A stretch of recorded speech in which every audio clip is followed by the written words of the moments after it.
Huh.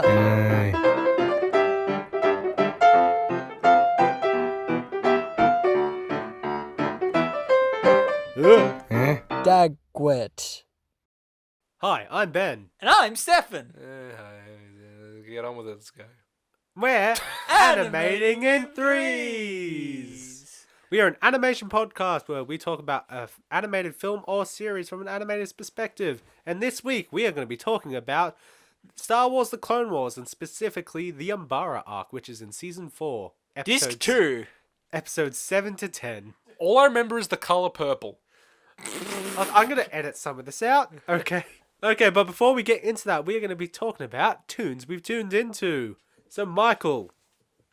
I watched for a few dollars more. Does that count? It's the only thing I watched this week. No, that's not animated. It's the second in the Dollars trilogy by Sergio Leone. With Clint Eastwood? Clint Eastwood. What a specific thing to watch, even. Like, Yeah, you're just in that mood that you want to watch a Western. You're in those moods. no! I'm in those moods. Is that even a mood? Yeah, I'm in that mood a lot. I like Westerns.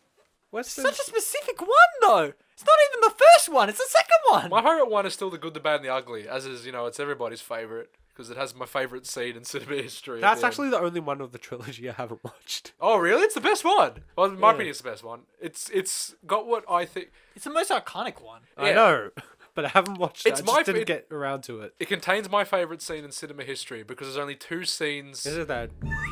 No, that's literally the first thing that happens in the film. Okay. But I've only literally sweat during the climax of two films, and it's been Back to the Future when he's driving the DeLorean towards the clock tower. And we're back at Dinosaur We're back a dinosaur story. No, and No, the good and and the bad climax as of The Good, the Bad, the Ugly. Yeah. And I think it's fantastic, and Okay. you should watch it. There's nothing to do with animation. well. Stefan, what have you been watching these past 2 weeks? Well, guess what, Michael? I've been watching more Miraculous. Is that starring Clint Eastwood? No, it's a French one. Ah. So I'm getting through season 3, and it's so great. I'm really loving it. Like, I'm kind of addicted to every day just opening another episode and going, oh, this is so awesome. It's episodic, but it has a more serious arc under it now, and it feels so well crafted. Other than that, I started watching the anime, an old one called Samurai Champloo. Oh, yeah, Samurai Champloo. I don't know what that is. Oh, it's Audience, do you know what that is? I don't. no, it's an old anime. It's by Call in. It's by one of the same should studios who did Cowboy Bebop, Ah, yeah, yep. and the Oh, same. you did mention it in a previous podcast, I believe. I may have, but it has the same voice actor as Spike Spiegel, so I'm all sold for it. And it is so interesting because it's set in Edo period Japan, and I don't know when that is. it's like the 1800s, 1600s, Okay. that era. But it's When got was this made? Sorry? 2000s, but it's set in Edo. That's why Yeah. it takes on the Edo persona. Yeah. So the idea of corruption, political corruption, and using brothels in order to instill fear and this sort of thing Ah, is yes. very prevalent. Have sex and be fearful of us. Is this No, is kind this, of, but it's actually really serious how they use brothels in this too. Okay. Is this Miraculous Ladybugs? No, this Oh, I'm so confused. Samurai Champloo. But it's got two central samurai. This is the first time I've seen it, and they've got these really badass kind of personalities where they just kind of go through. They're kind of wanderers. One uses breakdancing as part of his fighting style. He's like a street fighter. Hang on a minute. Breakdancing wasn't invented until later Exactly. on. But he's got this afro frizziness, so he kind of looks like he's part of that Okay. era that doesn't even exist. And even the whole show has this aesthetic where it does record scratches between transitions. And it has this very 70s aesthetic to this Edo period. It's really interesting to watch. And the Okay. other characters are this really prim, proper samurai. The aesthetics has this bold line style that's real. I love bold line styles in animation because one, it's hard to pull off, and two, it just looks so distinct when you see those really strong brush strokes. You can see, and it makes the action seem more dynamic. And how they do foreshortening in this, as with most action-driven anime, it's just incredible. So well done, rotoscoped for some actions. Otherwise, it's just really creative and really kinetic. So Really like it. That's all I've really been watching, sorry. Oh, that's all good. So, what I've been watching is literally the 3 Star Wars animated series that are 3D. So, I've watched the first episode of Season 2 of Star Wars Resistance, which came out, Oh yeah, I watched that too. and that was really fun. I thought it wasn't as great as... Michael, what are you doing? Fixing my mic stand. How exactly? That seems to be making it worse. Yes, so it wasn't as good as the season finale, obviously, because it's just introducing it, and it didn't have as much high stakes as I would have liked, because it was just The Kaz... highest stakes was terrible. It had this alien like parody where there was like a something haunting them. It's a little BB-8 unit which is like the size of their knee. It's like Why did you point to me when you did that? No, I was pointing to my What was knee. down there? no, but it's like this little thing and they're terrified of it. It's like kick it. You don't To be even fair, need it was out for revenge, and it was being like... What, it had a hardcore. broken screen. It was like, oh, I can't see you. I'm even more threatening now. And I electrocuted Kaz like 3 times. I'm gonna flail around in the dark. Ben, Kaz is stupid. Is. I don't know how he's alive still. It's a miracle that him and Niku even got to season 2. Okay, I watched seasons 2 and 3 of Star Wars Rebels, and it is really great seeing how it grows as a show, like with the storytelling, with the production, how it looks, aesthetics, and like how the characters grow as well. And yeah, it's really fun to watch all that. Is this one Is of that those? what, is that what we watched? No, No. What did we haven't watch? The Clone seen it. We Wars. watched Clone Wars. Oh But yeah, this it was is- clones in it. This is before People the... with really bad New Zealand accents. Oh my Okay, goodness. so I was just gonna say, is this one of those shows where they start with where the main character's voice actor started young and ages up? Like no, he was he was adult. always He was an always an adult? adult. Okay. But he does have a slightly different voice in the later seasons. Because I feel like that should be something that's used more often. I've only ever seen it done in Steven Universe, and that worked really well. Yeah, it did. But no, they just had all adult voice actors. I for guess this. like he's 19 or something in the show, isn't he? The Rebels main guy, Ezra. He's the same age as Luke Oh, Skywalker. 19, okay. Well, at the end of it, yeah. But he starts out as like 16 or 15. Okay, so generally the voice doesn't change as much. But yeah, But it's really fun to watch, and the action also gets really good. Like the lightsaber fighting. In the first season, it wasn't that great, but now it's gotten to like a really good standard. And that, yeah, it's fun to watch. And Darth Maul's in it, and he dies again. he's very good at that. He is good at dying, He yes. always gets chopped in half for some reason. They just don't like his waist. Yeah. No, this time he got sliced down the middle, like a hot dog. What? He got sliced down like that. Is that how he dies? Yeah. I thought Obi-Wan kills him like... Yeah, by slicing him down there, the chest. Like, Oh, yeah. Obi-Wan's savage. Yeah, I know. To be fair, it was either him or Maul. Nah, he could have just backflipped over him. And then let him fall into lava. Yeah. Except for there's no lava, there's just a fire pit. Look, I assume the second you have the high ground, lava just appears beneath you. Ah, okay. I don't know how that works, but I think that's how Star Wars does its logic. Yeah, I also watched Star Wars The Clone Wars for this podcast, and that's about it. A lot of Star Wars for me. And we're going to be talking about Star Wars very soon as well. Okay, question. What's Star Wars? So, it's about this guy called Captain Kirk. Oh, cool. He meets his friend. I know what he's doing. His friend, his name is Mr. Lemon Nimoy. Leonard Nimoy. Then they go out on the Battlestar Galactica through a Stargate and have adventures. Is this before they see the Mass Effect relays? Yes, and then Yep. a character, and then the Rick and Morty, Before they see the realize from Mass Effect. and then Rick and Morty come by and say "wubba lubba dub dub" and throw pickles at them, and then that's when Anakin Skywalker says, "I hate pickles. They're coarse and rough and get everywhere." So this is before we're back. Yes. Okay. No, but this is after the podcast gets cancelled. This is... What are we doing today, Ben? Just go on. Okay, so now that we've talked about Toons we've tuned into, now I'm going to explain some production notes for the Clone Wars. So what's going to happen with the information for these 3 episodes that I'll be doing? Today, Today, 3? I watched 4.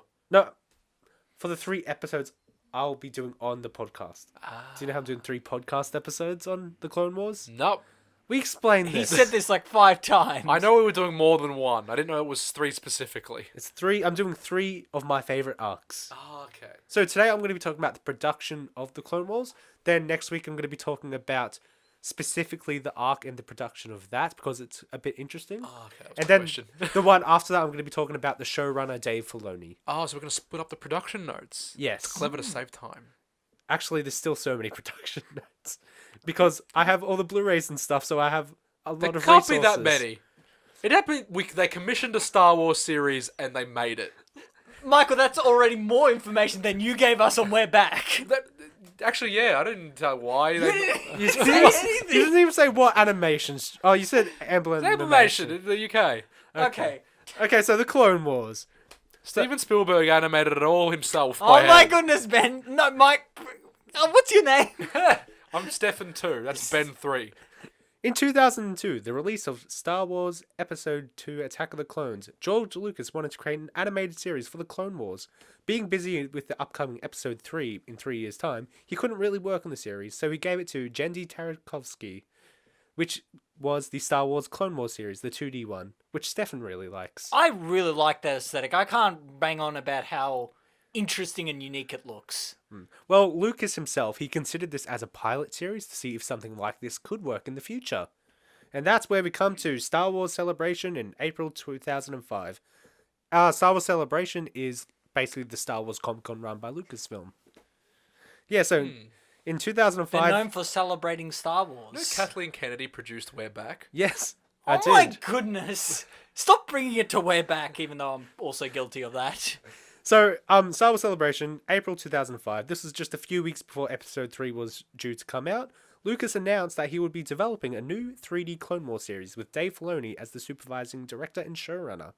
So, for those who don't know, just a very quick backstory on him. Filoni had previously directed episodes of Avatar The Last Airbender, including the two-parter opening and the two-parter ending.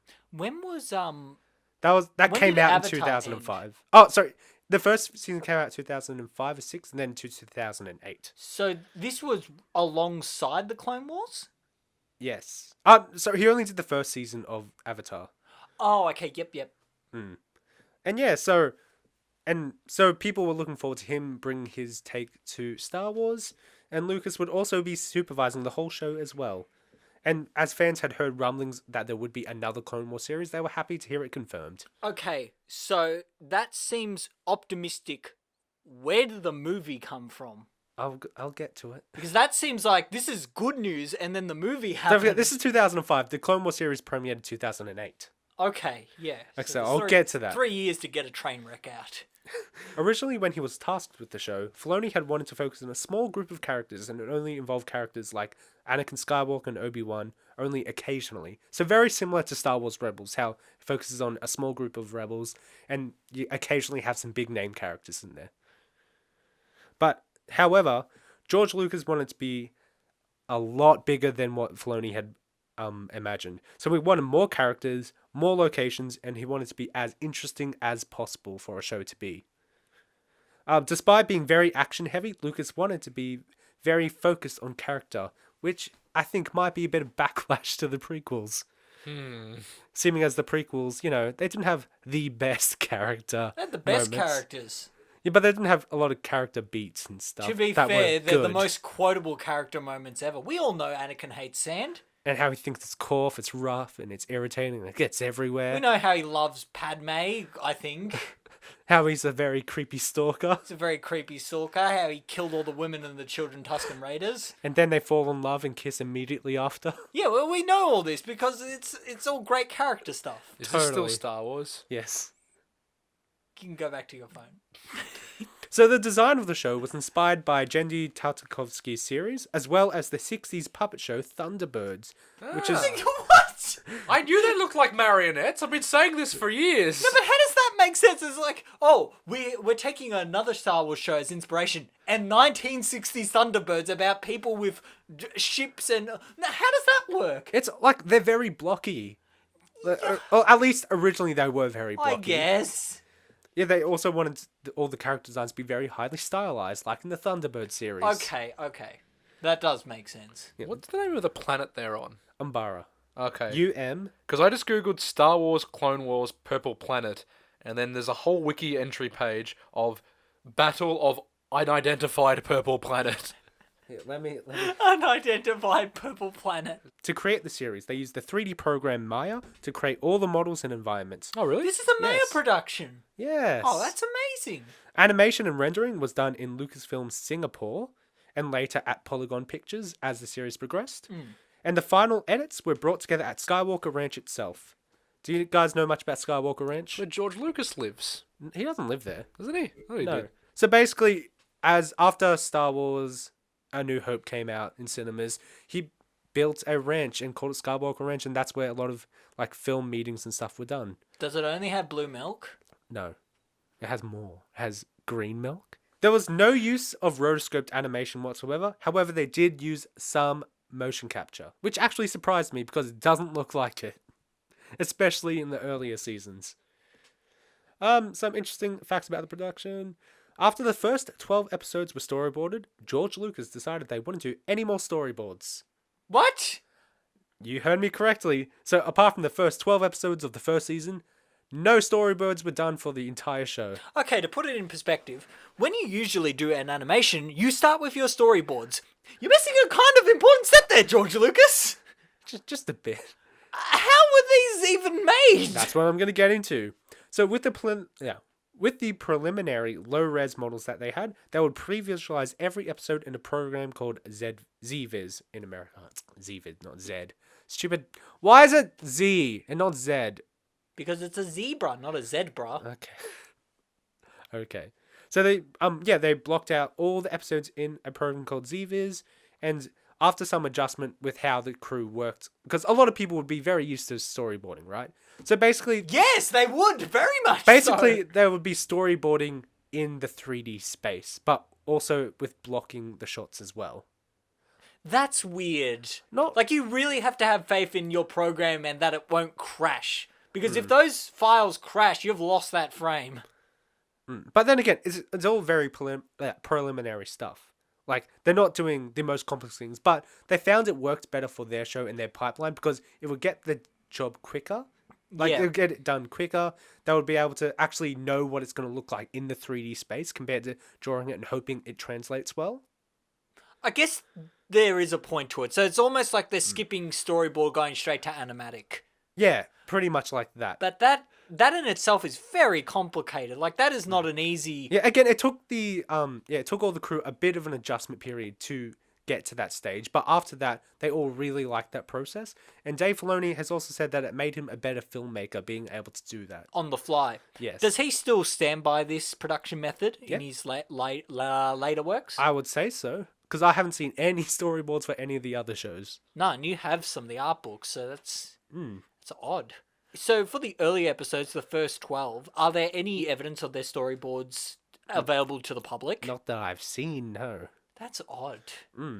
So when making the 3D series, they approached many aspects of the series like they would a live-action series, with the cinematography, the story, and the lighting, and even the widescreen format being very similar to what a live-action series would be. Even the actors. In fact, it was just a normal film.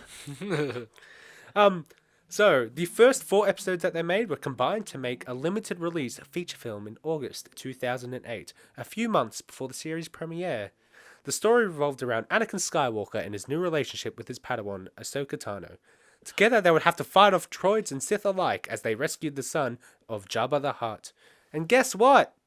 It was not well liked by critics or fans, No. with lots of criticisms with the animation, with the arc itself? No, he's talking There's- about the first film that was released. Oh, yeah, that was real bad received.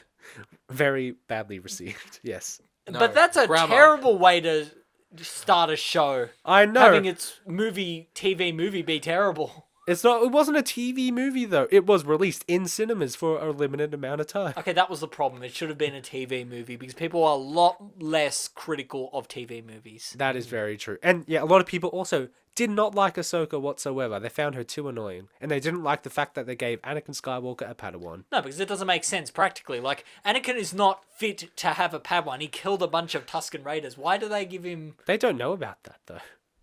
It's obvious. Yes, Michael? I actually don't know a lot of Star Wars things. What's a Padawan? Padawan is like... An apprentice. Yeah, an unpaid. Oh, okay, like a carpenter. Yeah, she's like his carpenter friend. So learning. Oh, Jesus analogy. Ah, Well, no. Anakin is like Jesus because he was born with the virgin birth. Thing. Oh yeah. Remember Except, when- Jesus didn't go killing Yeah, remember everyone, when did he? Jesus cut all those kids' heads off in the Bible? Classic times. Jesus.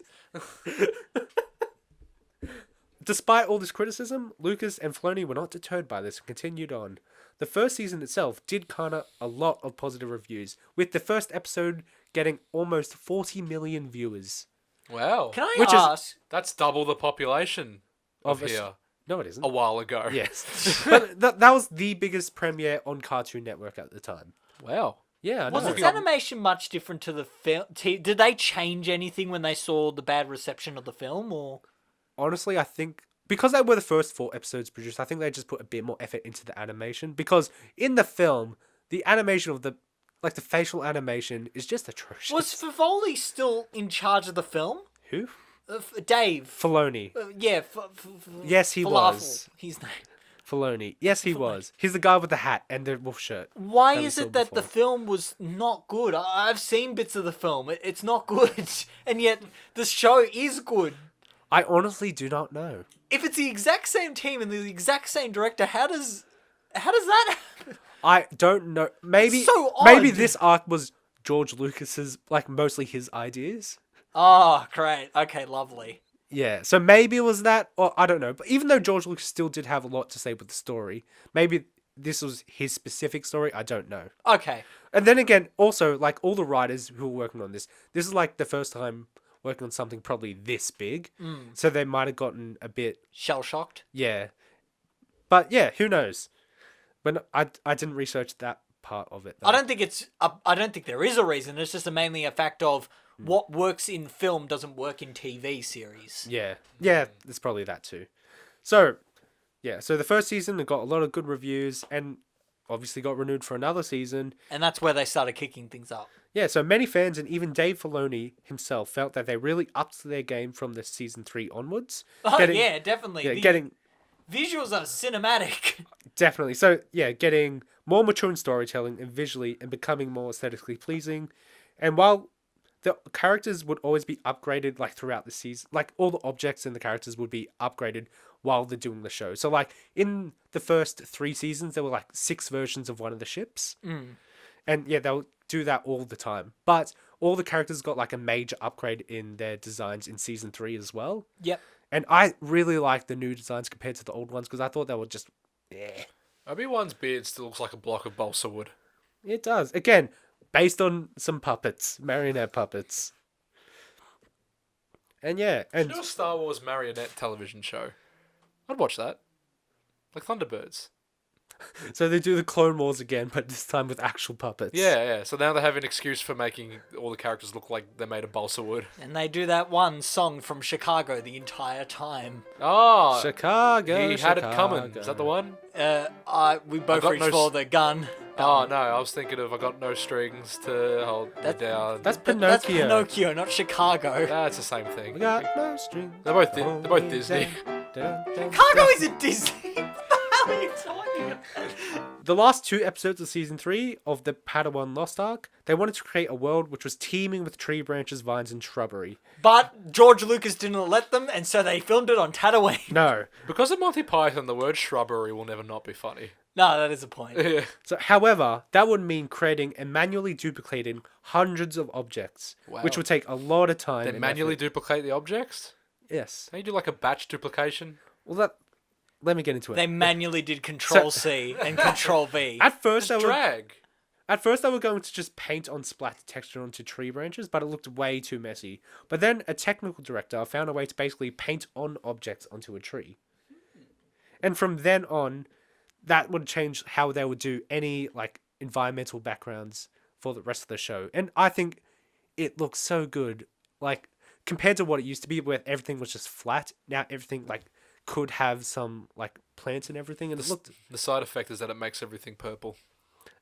This is the glitch in the code. It was only this You arc. didn't say no. It's just this arc, as Stefan said. And yeah, so that really changed how they showed all the planets and everything, and I found that really good. That's interesting. Yeah. it was rumored that the show was losing money as the show kept going over budget and George Lucas putting in millions of dollars himself to keep the show looking as good as it does. When was this particular arc produced? This one, so this is season 4. It would have been around 2011-12. Okay, so this is just prior to the buyout, right? That happened in 2012. Yeah. I find it funny that the season 4 of the Clone Wars, this cinematic masterpiece of television, is released maybe a year or two after the Doctor Who Dreamland episode. Yeah. So remember, guys, if you watch the Umbara arc, it is the same quality apparently as Dreamland Doctor Just that Who. the not. Lucasfilm animation officers just had posters of Doctor Who Dreamland. Just This is what we're aiming for. yeah, just to keep them going. One day we'll get that animation and those foot slides. Okay, so just a few notes about the Umbara arc. So Umbara's a planet. It's purple. No, okay. I'm Rather gonna jerk. say the story summary and then a few notes about it. So the story summary: the Republic has waged war on the planet Umbara. Rages war on everybody. Anakin Skywalker leads the 501st Legion into battle, with clone Captain Rex being the second in command. Rex from where back? No. Ah. However, Skywalker is replaced by General Pong Krell, a leader known for his effectiveness, but with high casualties for the clones he commands. Rex and the other troopers must try to keep themselves alive, not only from the treacherous planet of Umbara, but also from Pong Krell himself. Ooh. Nice summary. Thank you. So much better when you write them down. I know. So this is the first time that Captain Rex has been shown with his new Phase 2 armor. So in Star Wars The Clone Wars, Star Wars Attack of the Clones and Star Wars Revenge of the Sith, there's a difference in the clone armor. And this is the first time that Captain Rex has this one from Revenge of the Sith. However, his helmet is a hybrid of both of the two types of helmets. Oh, like model cars.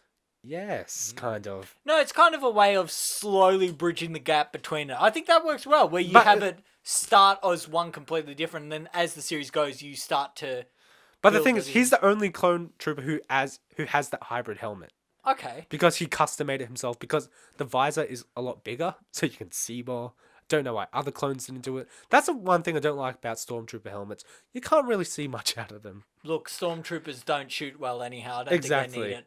Anyway, so that's one of the notes. There is a clone trooper in this arc. His name is Uppo, and he was like the second in command clone of Pong Krell. Yep. So he had a distinct arrow on his helmet, which is very reminiscent of Avatar Aang's arrow on his head. Oh, so he's Aang. No, he's not Aang. Can he control But the full ailments? with him being named Uppo, very similar to Upper, the flying bison in the show. Oh, so he's a flying bison no, avatar. I'm just saying his character is a homage to the Avatar No, series. it's not a homage. I reckon that's Upper. That's Upper, whatever his name is. It's a waterbender. No. They're just not giving him his abilities. What are we No. talking about? Okay, so Seen any of this? the Umbaran soldiers were inspired by David Lynch's Dune film. What a very odd comparison. Well, the second you say Star Wars and inspired by David Lynch, no, what? No, Star Wars is directly inspired by Dune. Well, some of it, yeah. Yeah. A clone trooper named Fives in this arc, he has a very similar conversation on the comms as Han Solo does on the Death Star. Oh, and he's like, hey, no, we're not, yeah, I'm fine. I'm not Han Solo. Exactly. The dialogue. Do you remember that conversation in the arc? It is a funny dialogue. Yes. Pong Krell is the same species as Obi-Wan's friend, Does Dexter the guy Jetstar. does the guy in the arc also say that he's not Han Solo? No. Oh. But did you hear that last fact? Yeah, that Dexter makes sense. They Jetstar. do look. Yes. Dexter Jetstar was the guy, The the bartender diner guy. in Attack of the Clones. Oh, the guy that owns a 50s diner in Yes. space. Yeah. Yeah. They're the same species. I found Ah. I found that scene in that episode of Star Wars very charming. Like, I like how there's a 50s diner in a space Coruscant world. Also, with I this don't guy, like it. I like it. With this guy, is that species ever mentioned again besides him and Dexter Biner or whatever his name is? Jetstar. And I don't think... Not that I remember off the top of my head, no. Actually, he is, but I'll get into that the next time I do an episode on the Clone Wars. Okay, yeah. So Walter Murch, who was the editor of Apocalypse Now, worked on this arc and even directed an Wow, episode. what? I know, that's why it's a very... Like, this arc is very war inspired, like Yeah, with you its can tell. visuals and the cinematography and all that. So yeah, having someone who actually worked on a war film like Apocalypse Now, yeah, it helps Also it out. fraught with its own financial and story difficulties. And the last fact is General Pong Krell uses the first appearance of a double-bladed hinged lightsaber, which is now infamous for the recent D23 footage from The Rise of Skywalker. So many Star Wars facts. So yeah, this is the first appearance of that lightsaber that Rey has now in red Switchblade ones. Cyber. Is this still canon? Yes. Canon, yes. Yes. The Clone Wars is still canon, otherwise I wouldn't be talking about it. Ah. Because I've only seen and read the canon things. So it's not one of those 140,000 books Legends. that's no longer canon.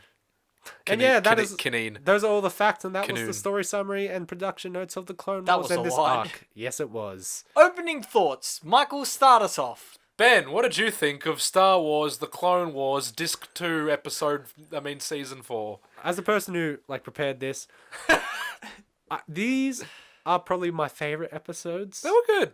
I really like them. So yeah, the first time I watched this is back when I was in year 12. That's the last year of high school in Australia. I was watching it on my phone, which had cracks in it. During the exams, Ben never Not- graduated. No, not during the exams, no. But yeah, and even just on my phone watching it with a slight audio lag because I was watching it on a streaming site, I was super impressed by it.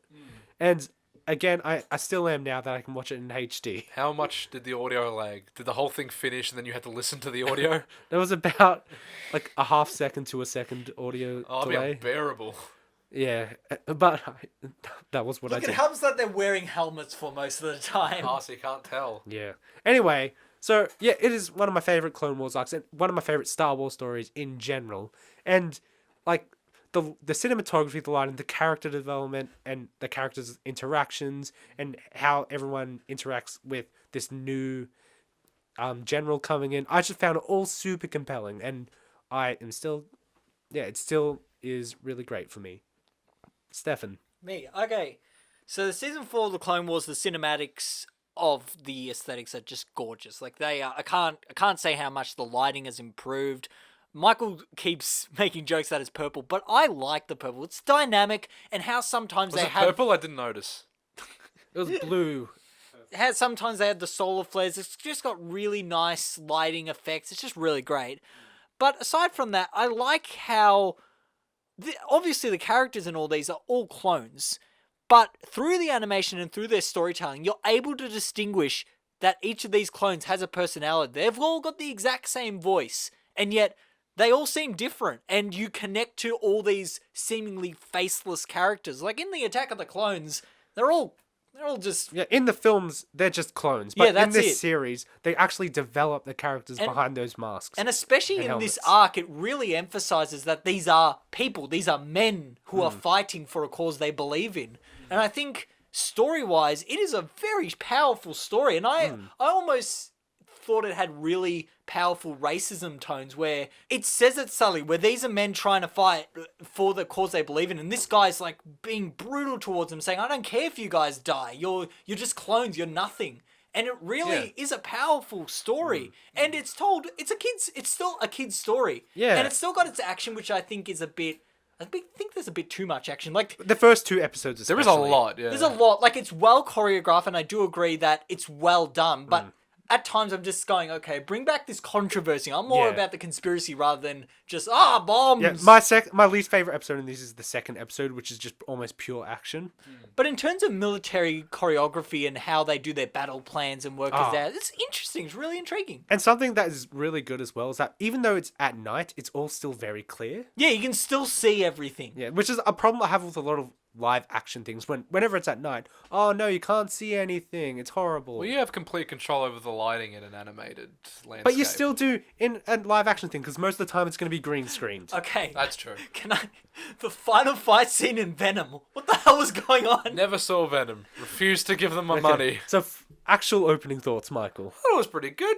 I usually don't take to animated children's series. I usually don't watch them. But I thought this was okay. Again, this is a lot more mature than a lot of the other arcs. So Yeah.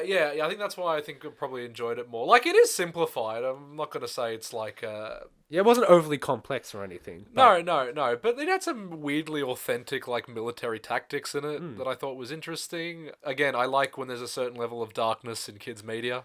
This not saying this certainly is had specifically for kids. Like, I think if you're an adult, you could probably enjoy this. Which, like me, haha. Yeah, it's not something I'd usually take to, but I thought it was pretty good. It's reasonably more complex than I was expecting it to be. Again, I like the military overtones, and yeah, it's a different story, I guess, or a different type of story in the Star Wars universe, and I think it shows how occasionally versatile the Star Wars universe can be in terms of the tones of stories you can And tell. how you don't need to rely on the main Skywalkers to tell an intriguing story. Like, this only has Obi-Wan for 2 minutes, it has Anakin for 1. Yeah, I think all this broader, or like this peripheral canonical stuff, I think is more interesting because the films seem to have this like hesitation to move away from the Skywalker lineage. Definitely. So yeah, even though I haven't seen a lot of it, I think I'm more interested about like that Old Republic stuff or the stuff that moves away from, the core narrative of the Star Wars films that's been basically the same for 40 years. No, something about the Clone Wars series is that it really does focus on the clones in a lot of episodes, and those tend to be some of my favorite all voiced episodes. by the same guy? Yes, they are. Oh, wow. They must have had a blast. So you get a pretty good range, even though they're all basically meant to be biologically identical. Exactly. Like, they all have the same mentality and even a very similar personality, but they're all still very different. They all have different agendas, which I think with their voice and with their animations and whatnot, it still tells you, like, I don't remember their nicknames. Okay, so there were Captain Kix? Rex, 5, Kix, Tup, Jesse, Hardcase, Dogma and Tup. Dweeb, Captain Screw Eyes. No. But I remember the ones who were gung-ho about getting into their ship and blowing things up. He looked like... He had like a Hardcase. tattoo of like a symbol on Oh, his sorry, head. that was Jesse. That one was Jesse. Yeah, he looked like a person who would be like, yeah, gung-ho, ready to go in. And Captain Rex looks like he'd be the more cool, calm leader. And then you have Dogma, who is like very uptight and like he hunches a bit as well. Yeah, like, there's little subtle things that they do for these characters that, although they're all the same, you can still tell that they're different characters. And I actually felt really sad when one of the characters dies in this raid. And it's like, that's really bad, but they know it's for the cause. And I thought it was really, really good. Well done how they managed that. I liked the battle stuff. It reminded me of Apocalypse Now, and it's weird that you say that the director of photography or the editor or whatever from those films worked on it. But yes. Yeah, the battle choreography. My thoughts are very simple. I know, but the battle choreography was really good. And like, I mean, it's kind of rough around the edges. I'm presuming, like, just from looking at it, that's not mocapped. It looks keyframed. yeah, Or purely keyframed. As Ben said, they didn't use mocap or reference footage or rotoscoping. Yeah. That's surprising because it's smooth enough when it looks like it could be taken from reference footage. If not, I mean, obviously it looks keyframe, but it's so hard to do that just from your head, basically. I mean, all the Lion King was keyframed. Yeah, but that's The new one. another level. The new yeah. one, yeah. Oh, really? Yeah, that was Are you entirely kidding? keyframed. That's weird. It's weird. But they would have to study reference footage, surely. Oh yeah, definitely. Do you think they studied reference footage of intergalactic clones? No. Okay, back to the Clone Wars. The animation and aesthetic. So the nighttime planet. What do you guys think of having a nighttime planet being the location? Is it always night on the planet? Yes. Like that. I like... Because Star Wars always has that thing when planets are just stand-ins for, like isolated areas. yeah. Like, they're always, like, singular biomes. I like that. Like, they need a place that's a setting, that's at night, that's a battlefield, so they have a whole planet where it's just that.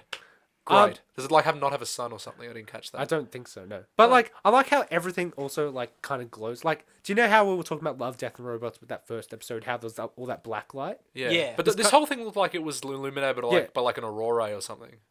Yeah. It reminds me of in Avatar, the blue people one, where you've got the plants that have the little The neon bioluminescence in it. Yeah. Yeah. And I really found that, like, a great way to try to light everything.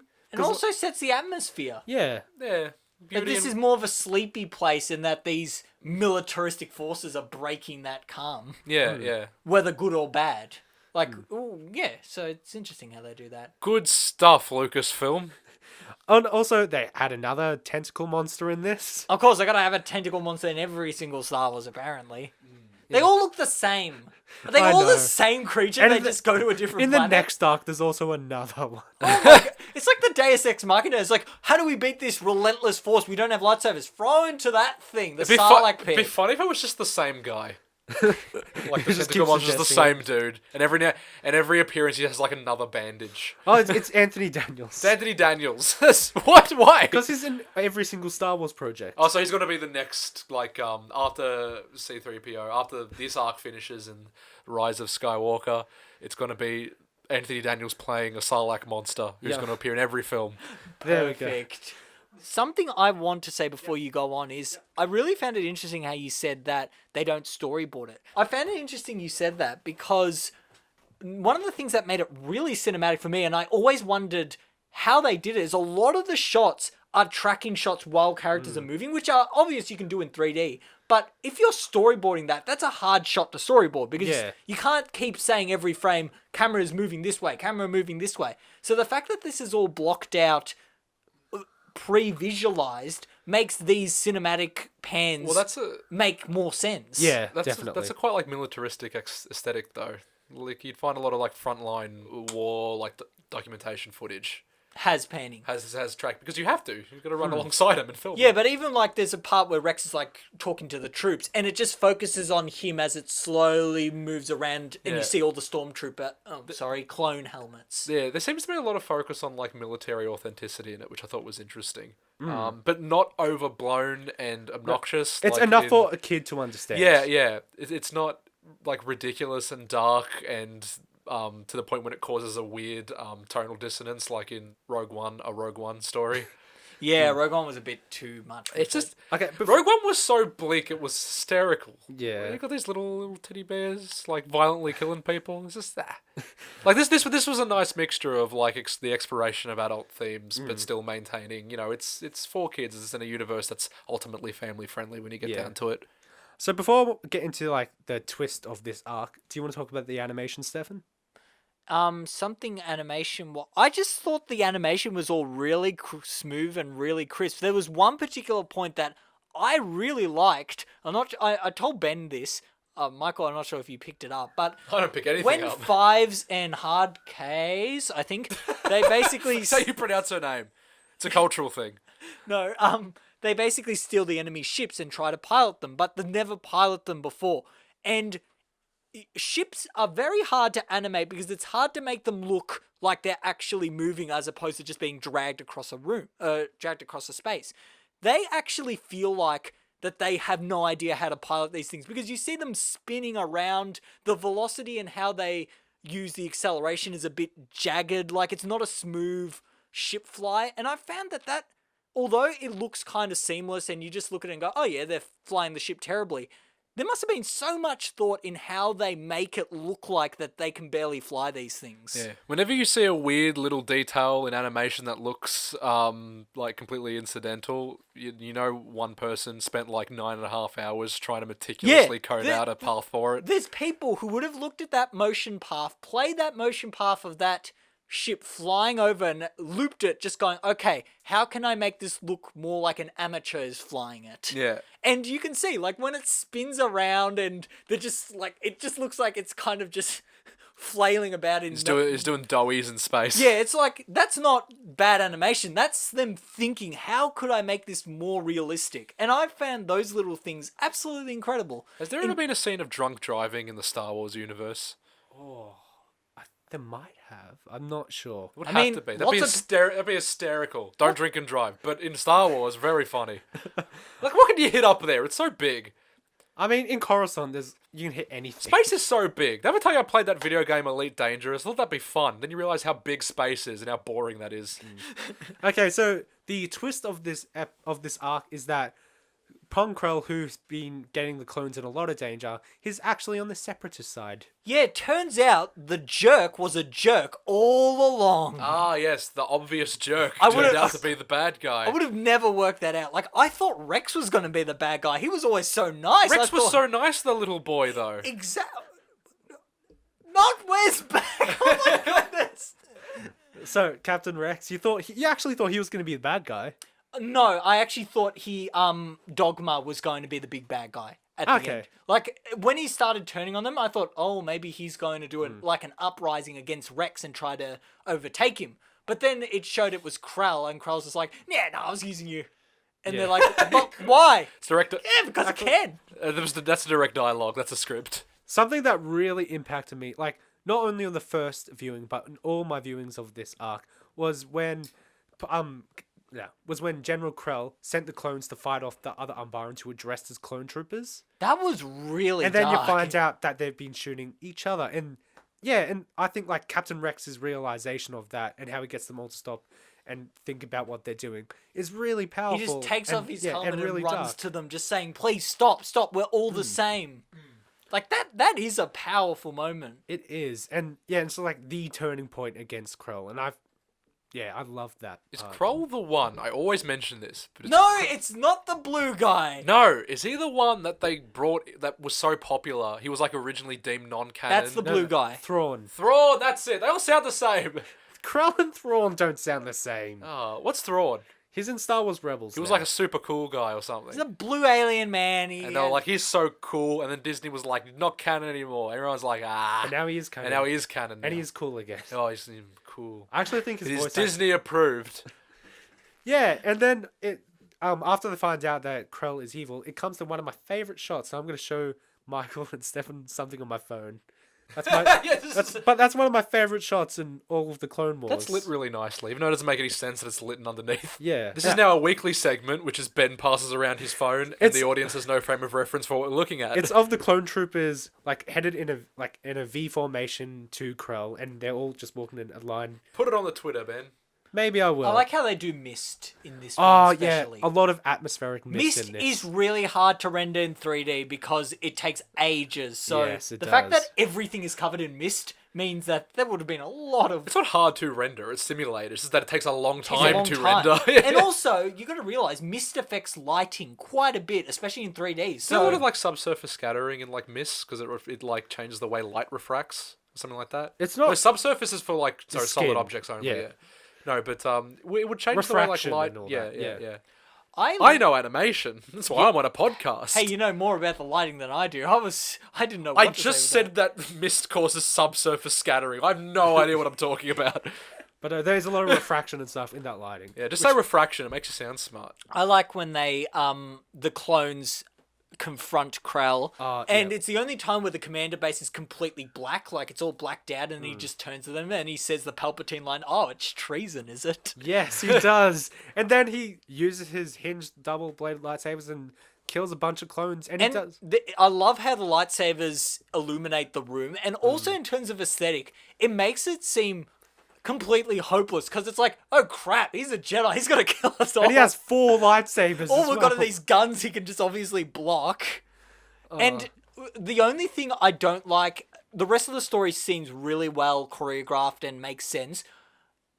At that moment, why does Krell not kill Rex? Yeah, he I just know. jumps out the window. It's like, yeah, no, I'll leave you. Remember I said I'll kill you last? Yeah, I was right. lied. No, he's like, no. yeah, I was telling the truth. I will kill you last. See ya! You know, Sully, what I said I'd kill you last. I lied. No, Matrix, no. That's right, Matrix, you did. Can we do Commando next week? No. It's not an animation. But I like how they also turns Krell into this like kind of horror figure when like he's hunting down all the clones in the forest as well.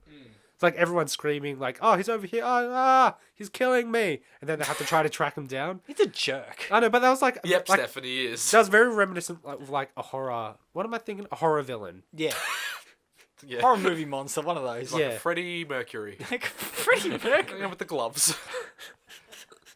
What? When Freddie Mercury goes in your dreams and he kills you. Freddie Krueger. Krueger, not Freddie Mercury. Did you guys have a favorite clone? I know that might be difficult. The tattoo one. Which? Oh, Jesse. Okay. Why him? I don't know, I just liked his look. And also, he seemed to be the one with his helmet off the most. Okay, yeah. Yeah, so I could identify with him. I mean, Even though he took off his helmet, he was like, he looks like all of them. what about you, Stefan? Rex. Shouldn't Okay. they all? Of course, Rex. Shouldn't they all look more like the New Zealand dude? Yeah, okay, let's talk about that. He doesn't really look like They don't Tamura have. Morrison. I've got to go out on a limb and say they don't have the rights to his likeness.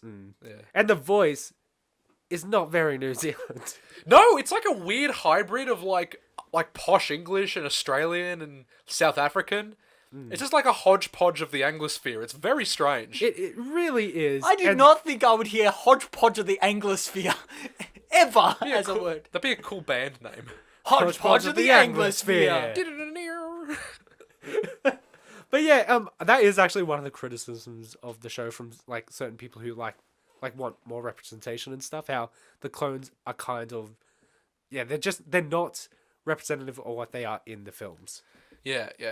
I want to. We'll look into that next time because I it's so weird how they actually didn't bother to make it like Anakin looks exactly like Hayden Christensen, or at least pretty much like a cartoonified version. Yeah. Of him. Yes, and Obi-Wan is really good as well. Yeah. Good impersonator that they Yeah, got for yeah. Obi-Wan. I like his voice. Arnold Johnson Taylor, I think his name is. I think it's Arnold Schwarzenegger. No. do an impression of Ewan McGregor. Oh, actually, there's another fact about the show.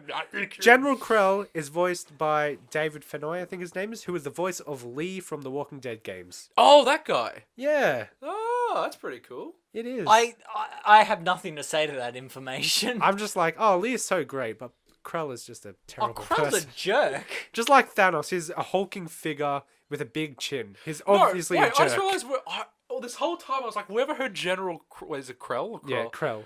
Isn't that the same name as the dictator from The Simpsons when Lisa gets the pen pal letter back from Do you remember when she gets her pen pal from like Lisa has a pen pal? It's like one of those throwaway gags in the opening of the episode, and Lisa has like a pen pal from like I don't know, so like some And the letter turns into... Yeah, it was like, Lisa, as I write this, I am very sad. Our government has been taken over by the benevolent General Krell. General Krell. Very Krell. close. All hail Krell and his new regime. Sincerely, little girl. Sincerely little girl. Do you remember that? I love how they sign off sincerely little girl.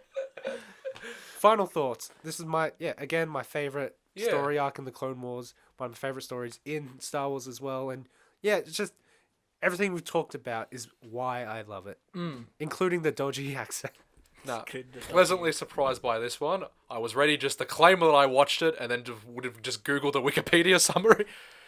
But no, like you pop in the first episode, I'm like, this is like it's filmed like a military action film. Really, really interesting. It's something different, and it's just got the right amount of darkness that I think needs to, punctuate more Darkness children's in entertainment. themes or Just in all of writing? it, all of it. Yeah. Recommended. I thought it was very mature, which I really appreciated.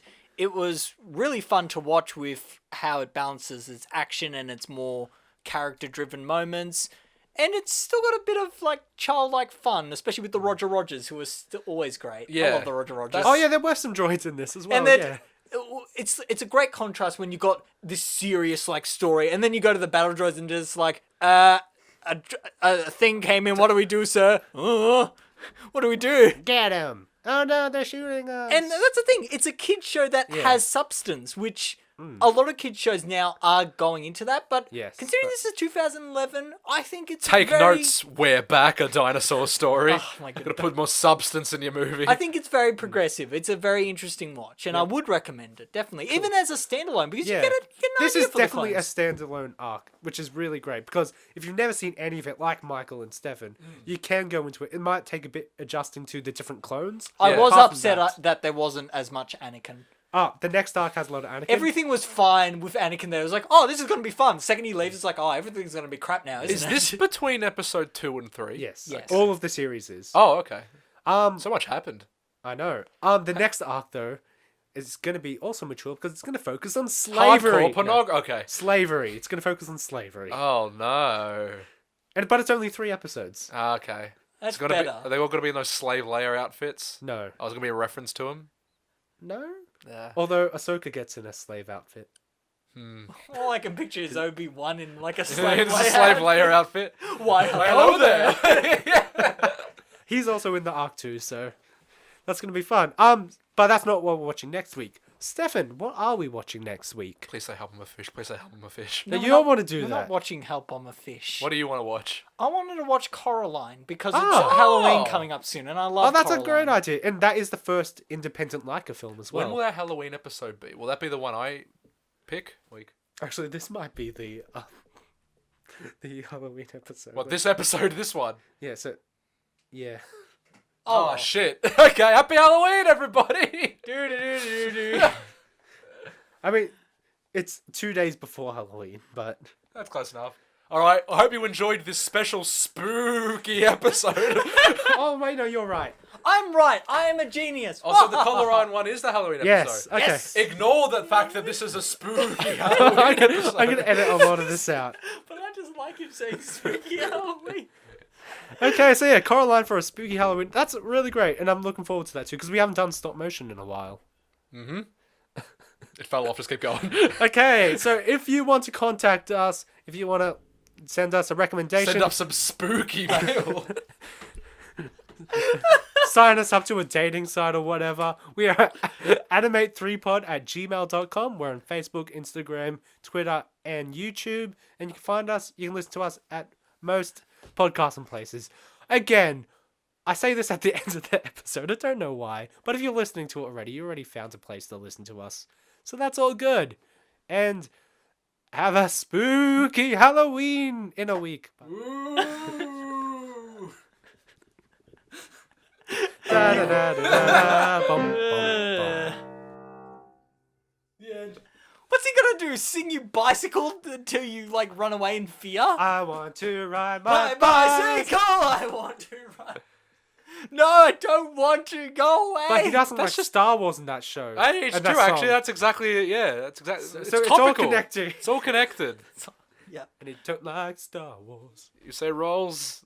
I said Royce. Royce. You say God. Give me a Give me a choice. choice. You say Lord. Hey, man. Can we cut out singing? I hate when people sing in podcasts. Yeah, I will. I'll We're gonna cut it cut all out. that out.